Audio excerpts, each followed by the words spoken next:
Welcome to the Cabral Concept, where board-certified naturopath and integrative health practitioner Dr. Stephen Cabral shares how he was diagnosed at the age of 17 with a life-altering illness and given no hope for recovery. It was only after studying and traveling all over the world did he discover how to combine ancient Ayurvedic healing practices with state-of-the-art naturopathic and functional medicine to fully rebalance the body and re-energize it with life. It's time to discover how to get well, lose weight, and finally feel alive again. And now, here's your host, Dr. Stephen Cabral.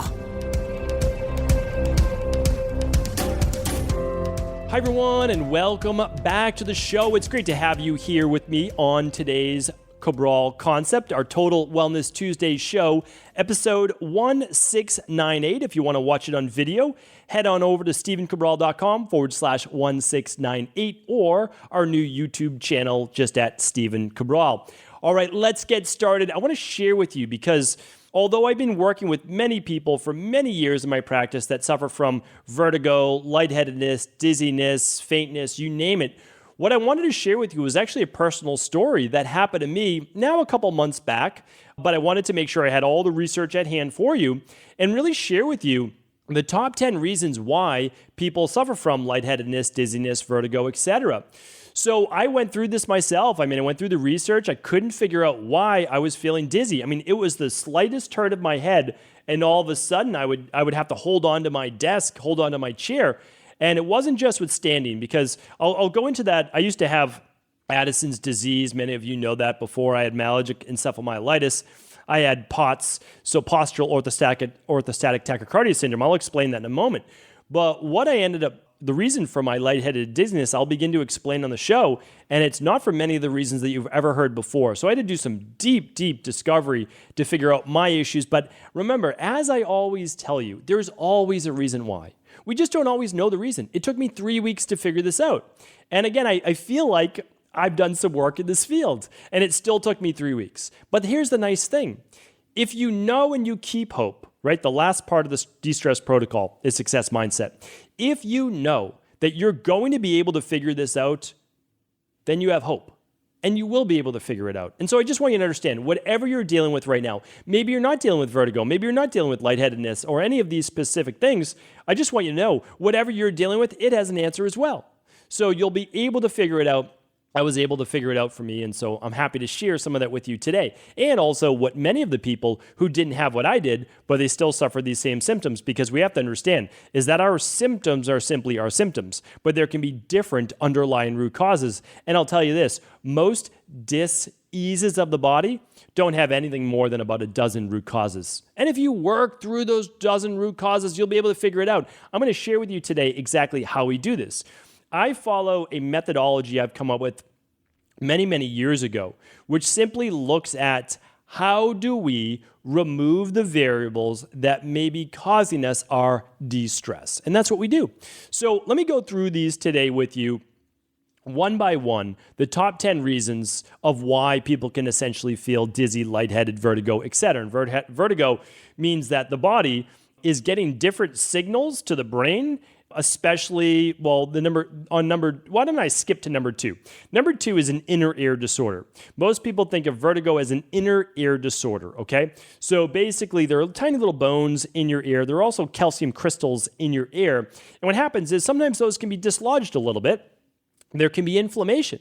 And what happens is you're getting signals from how you hear to how you see. They don't match up, and all of a sudden your brain can't process and you start to get dizzy. Well, that's very common for many people, and it can happen with moving the head in the wrong direction. I actually thought that that's what my issue was. So I started to go through, if you've never heard about this before, check out the Epley maneuver, the Sermont, or the Samant, the Foster, and the Brandt-Daroff. So the Epley is absolutely the most popular one, and it helps many people out there. And you can go to see a chiropractor, a muscular therapist, or other people that use these particular maneuvers for inner ear-based disorders. And I was versed enough to know how to do these specifically, so I started to go through them, and I felt like I got some relief, but not really. But it led me to believe that I had an inner ear disorder when really I didn't, but many people do. So you have to understand is that, the reason why I thought I might have it is that I was waking up one morning from a night's sleep, and I actually just stretched my head back. just like that. And I heard a little pop in my neck or in my ear. Nothing, no pain, anything like that. But that morning is when I began to experience the vertigo. And so I said, oh, well, I could have dislodged some of those calcium crystals in my ear that are naturally there. And what happens is when you do something like this Epley maneuver, well, it moves them back into place. So again, a lot of success stories around that. So I just wanted to share that with you. Many times it's an inner ear disorder. And you can absolutely find a practitioner that is well-versed in the Epleys, Samant, Foster, and Brandt Daroff. I apologize if some of those are not pronounced correctly, but you can definitely look more into them. Remember, the Cabral concept is it really invite you to a deeper level of a healthy lifestyle and really teach you about a lot of these things that you may not know. And in a 22-minute show a day, then you can take it on a deeper level yourself as well. So, okay, the first one that I skipped over was many people experience lightheadedness from a headache or a tension headache or migraine. So just keep in mind that if yours correlates with a migraine or a headache, that could be a main reason for your vertigo or lightheadedness. We'll just call them one and the same today. And keep in mind, though, that has an underlying root cause. And many of the underlying root causes for your headache or migraine are going to be coming up on today's show. So let's skip to the next one. The next one is being dehydrated or low blood volume. Both of those could lead to a headache as well. So essentially this means that you're not getting enough fluid during the day. This is a nice little water that I get sometimes in Maine. Again, there's just many, many great waters. This specific one I've spoke about before, but it's called Tourmaline Spring. And it's just spring water and has all the minerals in it. But many people, they're just not drinking enough water on a daily basis. So, I just really want people to drink more water, especially good spring water. And it's so good for the body. Remember, it's not just about hydrating every living cell in your body, all 30 to 40 trillion of them, but it's actually about flushing as well. And that's why a lot of that water, your smoothie included, should be consumed really before the first half of your day. You don't have to worry about nighttime urination or any of those things when you're sleeping because you're actually flushing it because you haven't been drinking any water since you've been asleep and probably a couple hours before bed. So it's like 10 hours, half your day almost without drinking any water. So make sure we get that in. The next one goes kind of one and the same. You don't want to drink water a lot of the time without those minerals in it. Now, people with high blood pressure or heavy metals, there's protocols that you could use distilled water, and I've actually used them before as well, mostly for people with, imbalanced blood pressure, but for sure, higher blood pressure warrants potentially less minerals at the time because you want to get more specific minerals, which would be potassium and it would be magnesium. But anyway, we'll save that for a separate show and one of my accelerators in the future. So here's the thing. With low blood pressure, I used to have POTS, which is postural orthostatic tachycardia syndrome, typically goes along with previous high levels of stress, the body being worn out, lower levels, though, of sodium. So people with POTS absolutely need actually more of the opposite of what high blood pressure is. They need more of what low blood pressure needs, and that's calcium and that's sodium. So high calcium foods are fantastic, but also sodium. You need some more pink Himalayan sea salt or Celtic sea salt, rock salt. Any of those are going to really do. And you can add it to your water. For sure, you can add, if you're drinking coffee, you can add a pinch to your coffee, however you want to do it. But really, really important. But a lot of people get low blood pressure, and they're more maybe of the Vata body type. They can get low blood pressure after workout. They could get low blood pressure after a sauna. So just remember, after my sauna and after my workout, I'm rehydrating with just good old spring water, and I add some Himalayan sea salt to it. I usually use Redmond sea salt, or Redmond salt, sea salt, yes. And then I add lime. So that's my natural Gatorade. I call it my natural Gatorade because I get the potassium from the lime. It's delicious, by the way. And I get the sea salt for my sodium. And so that's a natural, healthy Gatorade. No artificial flavors, no artificial colors. All right, number 5, the 5th main reason for getting lightheadedness and vertigo is low blood sugar, okay? And that can cause a headache as well. Low blood pressure, low blood sugar, they can cause headaches, they can cause migraines. There's no doubt about it.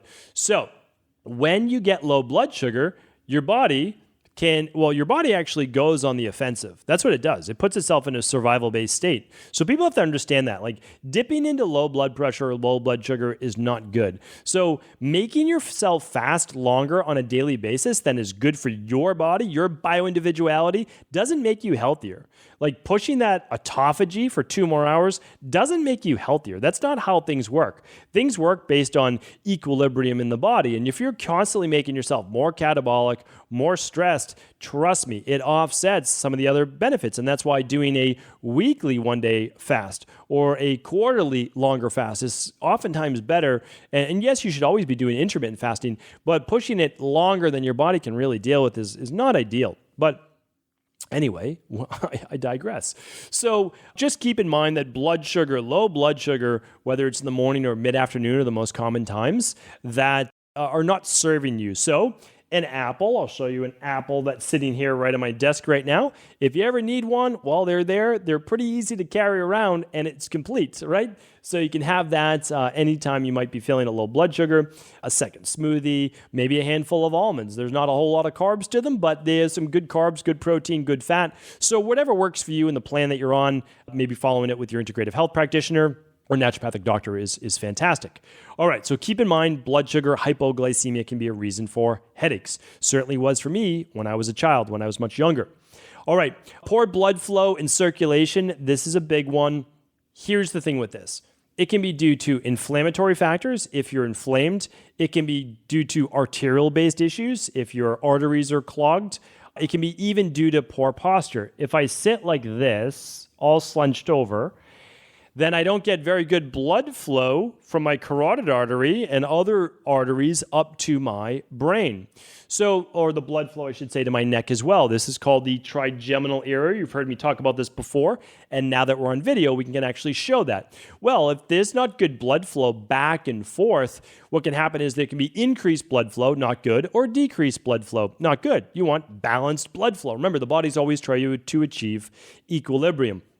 So any one of those things can cause, especially a lack of could cause the lightheadedness. The overflow could actually cause migraines. Number 8 is this. One of the reasons why you might be feeling lightheaded, dizzy, and fatigued, and even have poor circulation or low mood, thyroid-based issues, is anemia. Okay, people that are anemic oftentimes are low iron, low B vitamins, low vitamin C, and sometimes there are other factors as well, such as copper, magnesium, and calcium. But the bigger factors are the B's, C, maybe some zinc, and definitely iron, right? So we want to look at those. We recommend a brand. I won't mention the brand right now just in case it changes in the future, but it's not an Equilibrium Nutrition brand, but we recommend all the best brands in the world. You can find that at equilibriumnutrition.com. You don't have to purchase it. Remember, this is all about knowledge, and so always feel that you're able to increase your knowledge without even having to purchase from any particular company. That's what I want you to understand. Like, you can do the research, you can look at it, but I'm not a huge advocate of a lot of these iron infusions that people are doing. Iron is a very corrosive substance, which means it creates a lot of oxidation, which means basically it causes your body to rust from the inside out. So we don't want to overdo iron, but we certainly need iron to bring oxygen to our red blood cells, all right? So it's important. So we actually recommend a food-based iron, and then the cofactors, of course, the B's, the C, the zinc, etc. Anyway, you want to look at that, right? And when you run your blood work with your doctor, with your PCP, have them run your TIBC, total iron binding capacity, run your ferritin, your transferritin, and you can run a few other factors as well. I've spoken about this before on what blood work to run with your doctor. But even if you just run those, then that's fantastic. And you're going to be able to look at ferritin versus TIBC. And, all right, so because you want to make sure that you're not low or borderline low, even if you're not out of range, on iron. And a lot of women actually become lightheaded and dizzy during the last trimester of their pregnancy, and it's because they've become anemic. That's so common the last 90 days, 100 days of a woman's pregnancy. So just keep in mind, we always just kind of prophylactically, we use that, we use the iron-based, natural iron-based product before that even happens. So we like to start that typically around the second trimester to make sure that as women are creating even more red blood volume, that we're also increasing that iron as well. for mom and baby. All right, number 9 is this. I'm telling you right now, stress and anxiety can absolutely cause lightheadedness. There's just no doubt about it. I've seen it over and over in my practice. When people start to get deep into that fight or flight sympathetic nervous system, things start to lock up. Vasodilation does not happen in all areas, okay? That's kind of a common misconception.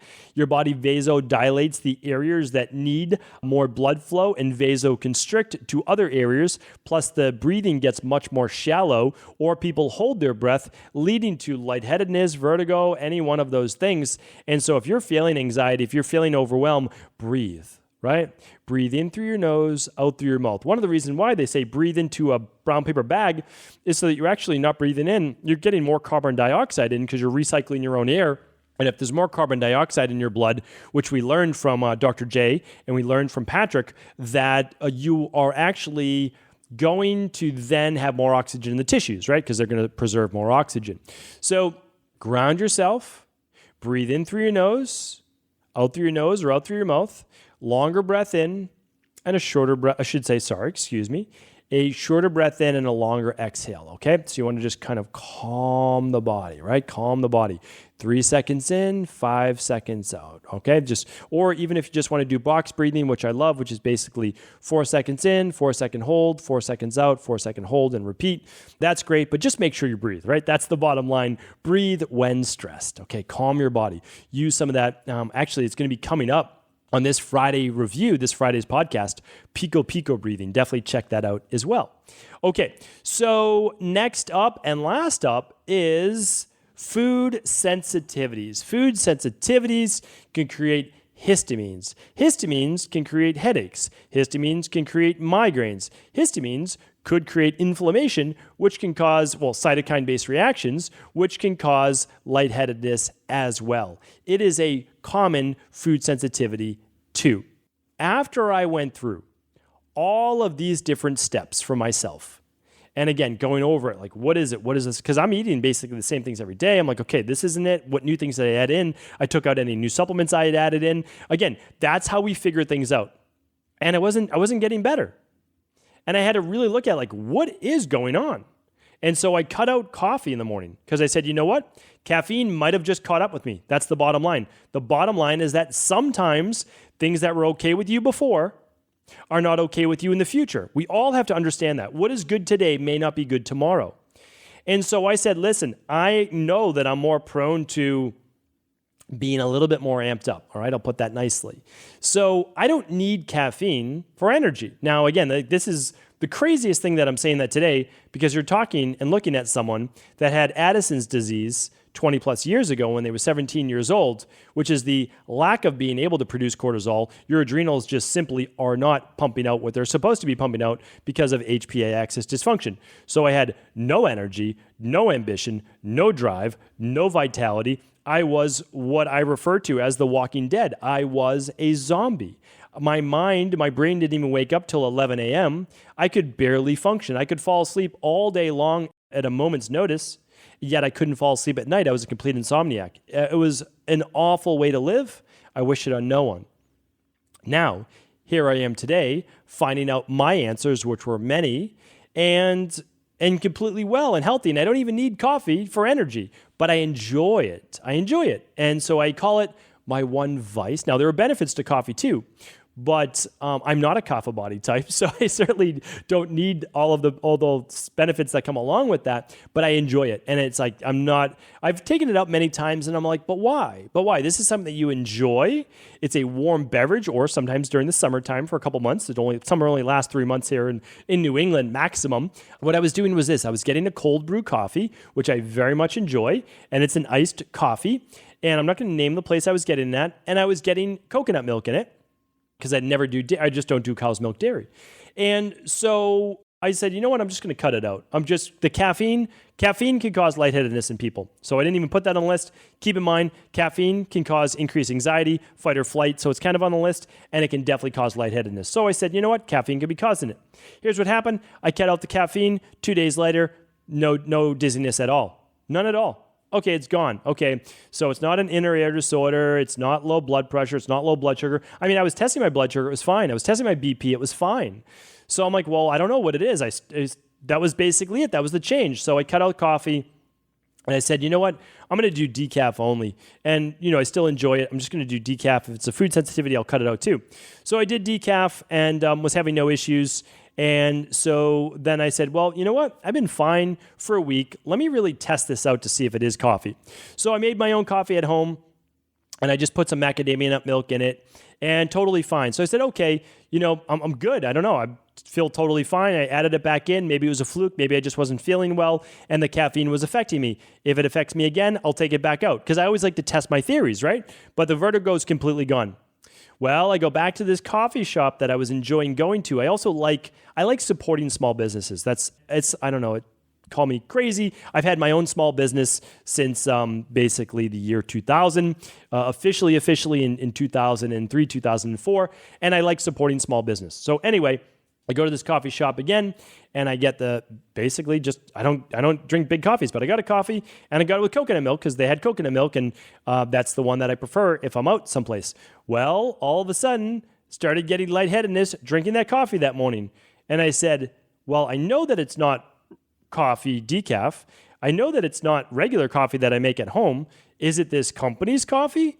Or is it the coconut milk? So again, testing variables, testing theories. I go back the next day and I said, black coffee, no coconut milk. So I have that, same iced coffee, and I drink it, no issues. Do it the next day, no issues. Go back, do the coconut milk. A little bit, nothing really. Go back the next day again, repeat it. Coconut milk, all of a sudden now, and the vertigo, because sometimes it doesn't happen the very first time. So it's the coconut milk. The coconut milk was causing me vertigo, lightheadedness, not just a little bit either, like nausea. I would feel nauseous when I moved my head. It was terrible. So I can totally empathize with people with vertigo and lightheadedness. Now, this is the crazy thing. The coconut milk, either with the coffee or any specific, even though this is organic coconut milk or whatever the preservatives are in there, does not react well with my body.